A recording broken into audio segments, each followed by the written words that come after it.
Now let's review what we have learned. You can pause the video if you need more time to answer the questions. Let's begin. This is a measurement of the space occupied by a shape in terms of the number of squares in it, with a side length of one block or one square.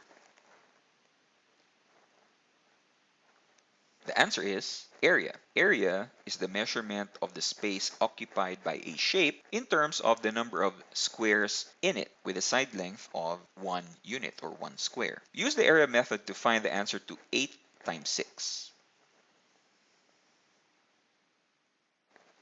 The answer is 48. So how did we come up with the answer 48 using the area method? So what we do is we draw a rectangle which is 8 squares long and 6 squares high. That's 8 squares long and 6 squares high. And we're going to continue to draw our squares inside this rectangle that is 8 squares long and 6 squares high. And then we are going to count the number of squares inside this rectangle. That's 1, 2, 3, 4, 5, 6, 7, 8, 9, 10, 11, 12, 13, 14, 15, 16, 17, 18, 19, 20, 21, 22, 23, 24, 25, 26, 27, 28, 29, 30, 31, 32, 33, 34, 35, 36, 37, 38, 39, 40, 41, 42, 43, 44, 45, 46, 47, 48. And that is our answer for multiplying 8 times 6 using the area method.